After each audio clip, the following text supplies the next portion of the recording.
Good morning, everyone. So, we are the first group to represent our presentation.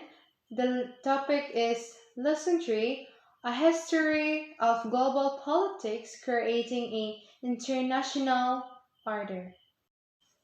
Today's topic: the world is composed of many countries or states, all of them having different forms of governments. As the world moves with a tick of time, interaction and diplomacy all around the world is expected to persist in order to build an international system. Scholars study and explore the deepening relationship between states. This is called internationalization. Note, internationalization does not equal globalization. The former is just a major part of the latter.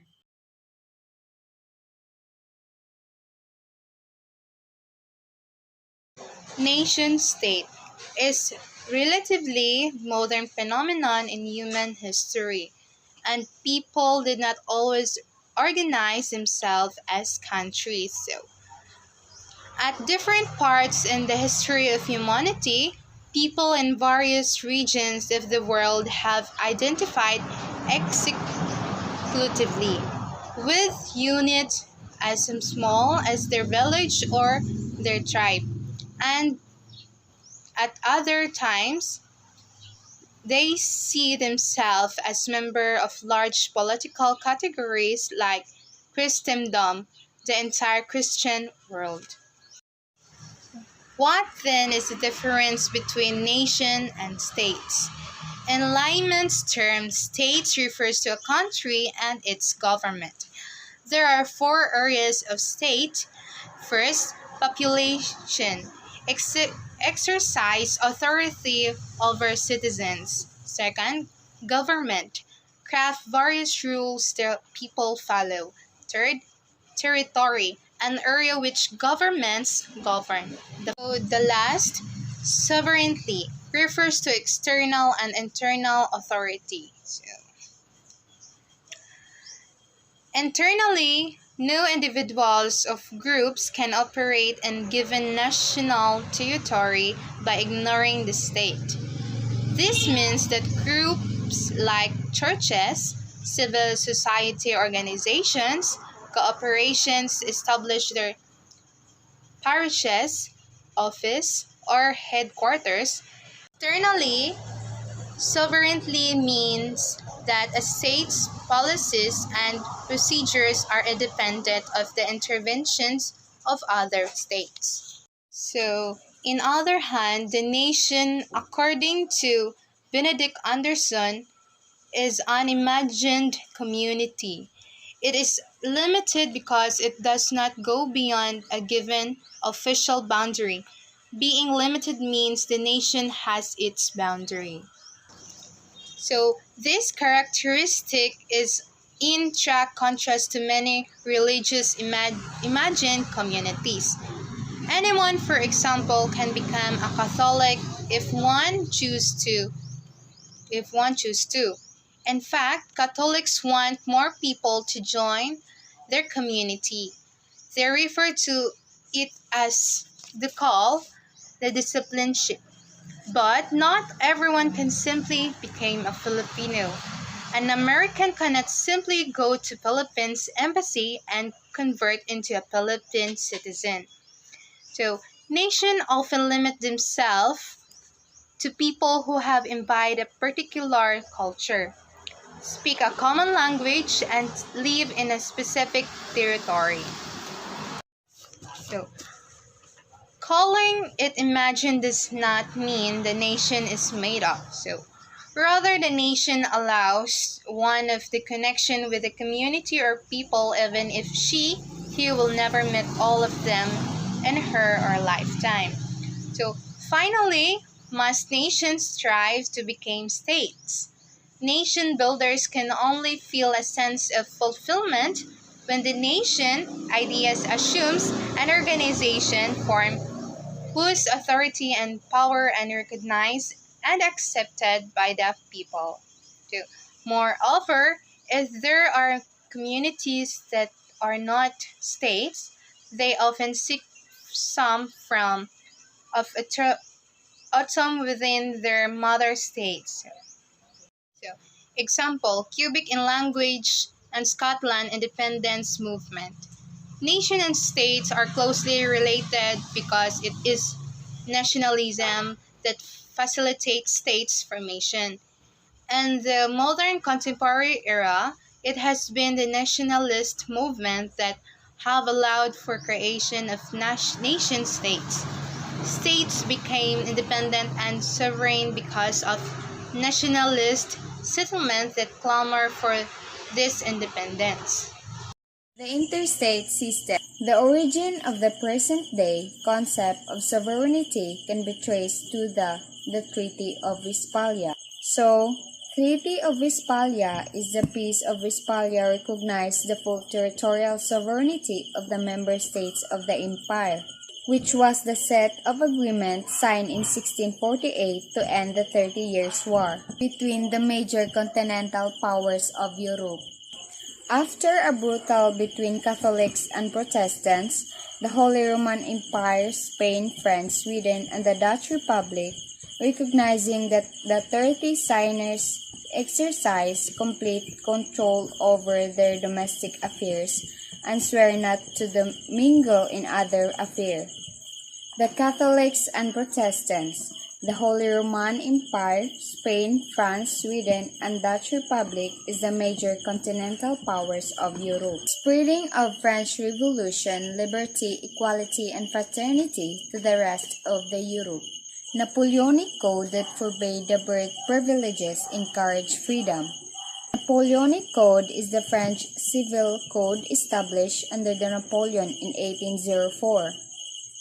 To continue, the Anglo and Prussian armies finally defeated Napoleon in the Battle of Waterloo in 1815, ending his latter's mission to spread liberal code across Europe. The Battle of Waterloo was fought on Sunday 18 June 1815 near Waterloo in Belgium.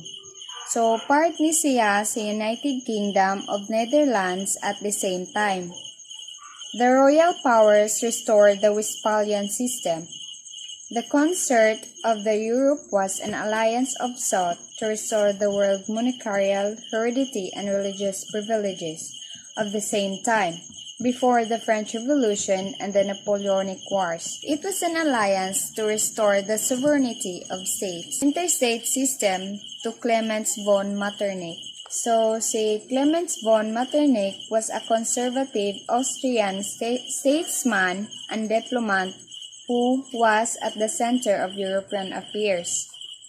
An Austrian diplomat under Metternich system, the concert power and authority lasted from 1815 to 1914 at the dawn of World War I. Until now, states are considered sovereign and the great powers still hold significant influence over the world politics. Okay, good morning. So now I'll discuss the internationalisms. So internationalisms and the West Valley and concert systems, the world divided into separate sovereign entities. There have been since the existence of the interstate system. There have been attempts to transcend in some, like Bonaparte, directly challenge the system by infringing on other states' sovereignty, while others sought to imagine the other system of governance that go beyond but do not necessarily challenge the sovereignty. Still others imagined systems of heightened interaction between sovereign states, particularly the desires of a greater cooperation and unity among the states and people. This desires is called internationalisms. Internationalisms comes from a different forms, but the principle may be divided into two broad categories. First is the liberal internationalisms and socialist internationalisms. Liberal internationalism is a foreign policy doctrine that argues two aim points. First is that international organizations should achieve multi multilateral agreement between the states that promotes the liberal democracy. Second, the liberal state should intervene in other states in order to pursue liberal objectives. The first thinker uh, of liberal internationalisms was the late 18th century German philosopher Kant. Kant linked states and a global system to people living in a given territory. He argued the international system would be chaotic. If we say chaotic, in a state of complete confusion and disorder. Therefore, states like citizens of countries must give a sum of freedoms and establish a continuously growing state consisting of various nations, which will ultimately include the nations of the world. Writing in the 18th centuries, as well as a British philosopher, Jeremy Bentham, who coined the word international in 1780, advocated the creation of international law that would govern the interstate relations. The proposal for global government and international law seems to present challenge to states. The first thinker to reconcile nationalisms with liberal internationalisms was the 19th century Italian patriot Giuseppe Mazzini. Mazzini was both an advocate of the unifications of the various Italian speaking many states and major critic the Metternich system. If you see Metternich systems, it is an amalgamation of meetings among more powerful European nations. It took place between the Napoleonic War and the World War I. Mazzini was a nationalist internationalist who believed that the free, unified nation-state should be basis of global cooperation. Mazzini influenced the thinking of United States President Woodrow Wilson, who became one of the 20th century most prominent internationalist. Wilson saw nationalism is a prerequisite internationalism. Wilson became the most notable advocate for the creation of the League Nations. For his efforts, Wilson was awarded the Nobel Prize in 1919. American President Woodrow Wilson became the most prominent advocate for the creation of the League Nations. On one side of the war were the Axis powers, Hitler's Germany, and Mussolini's in Italy, and Hirohito's in Japan, who were the ultra-nationalists that had an instinctive disdain for the internationalisms and preferred for violently imposed their dominance over the nations. Ultra-nationalist, if you see ultra-nationalist, it is a radical loyalty and devotion to a nation, which is you are being devoted to a nations and doing something just like that.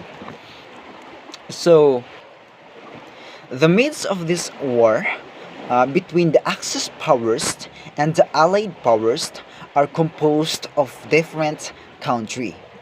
The United States, United Kingdom, France, Holland, and Belgium are the examples of world that are being composed and different powers of during the World War. But despite its failure, the League gave birth to some of more task-specific international organizations that are still around until today. There are two international organizations. International organizations. As first is the Health Organizations or World Health Organization con WHO. WHO, World Health Organization, is a specialized agency of the United Nations responsible for the international public health. The second is the ILO, or the International Labour Organizations. It is a United Nations agency whose mandate is to advance social and economic justice through setting international labor standards. So it serves as a blueprint future for forms of international cooperations. Uh, some economists Some economists, like Kant, emphasized the needs form common international principles. Mazzini, it enshrined the principles of cooperation and respect among nation states. Another is Wilson. It called for democracy and self-determination. These ideas would reassert the creation of the United Nations in 1946. Mazzini was a German socialist philosopher. Then Karl Marx was also an internationalist. He did not believe the internationalisms. So Karl Marx, wa siya mutuo about sa internationalisms. And but he believed that any true forms of internationalisms should deliberately reject nationalisms. But also, he did not divide the world into countries, but into classes. So Karl Marx, wa niya divide ang world two countries, but divide niya ang world into a classes. The first classes is the capitalist class. If you see capitalist class, he referred to the owners of so here like a factories, companies, and other means of productions. The second class is a proletariat class. It includes those who did not own the means of production, but instead worked for the capitalist. Marx and his co-author Friedrich Engels believed that a socialist revolution seeking to overthrow the state and alter the necessary. If you see alter the necessary, it talks about to learn and practice economy. So the proletariat had no nations. Then they opposed the nationalism because they believe it prevented the unifications of the world's workers, instead to identifying with other workers. If you see unifications, it is the process of being united or made into a whole. Marx's followers makes his visions concretely by establishing the Internationalism Organization. The Socialist International or SI was a union European socialist and labor parties established in Paris in 1898. The SI achievements include the declarations of May as a first Labor Day and a creation of an International Women's Day. And it also inherited a successful campaign for 8 hours work day. So the SI was being collapsed during the World War 1991. More radical versions emerged called the Russian revolutions during the 1917. The Caesar Nicholas II was overthrown and replaced a revolutionary government led by the Bolshevik Party, and its leader is Vladimir Lenin. Then after that, the Union Soviet Socialist Republics or USSR, mura ni siya og ni excess na gani siya. Union USSR was a socialist state that spanned Europe and Asia during the existence from the 1922 to 1991. They exhorted the revolutionary vanguard parties to lead the revolution across the world using the methods of terror. So, who is Vladimir Lenin? Vladimir Lenin is an Russian revolutionary and founded of the Comintern to spread socialist revolution across the world. Lenin established the Communist International Comintern in 1919. The Comintern served as the central body for directing communist parties in all over the world. If you see from the word Comintern is a short word from the word Communist International. Problems arose during the World War II when Soviet Union joined the Allied powers in 1941. After the war, Stalin re-established the Comintern, the Communist Information Bureau of Comintern. Cominform is the problem arose during the World War II when the Soviet Union joined the Allied powers in 1941. After the war, Stalin re-established the Comintern as the Communist Information Bureau, Comiform. If you see from the word Comiforms, it is a short word of the Communist Information Bureau. The SI managed to re-establish itself in 1951, but its influence remained prima. Post-war period, however, liberal internationalisms would once again be the ascendant. If you see from the word ascendance, it is the increasing its power over states. And that's all. Thank you.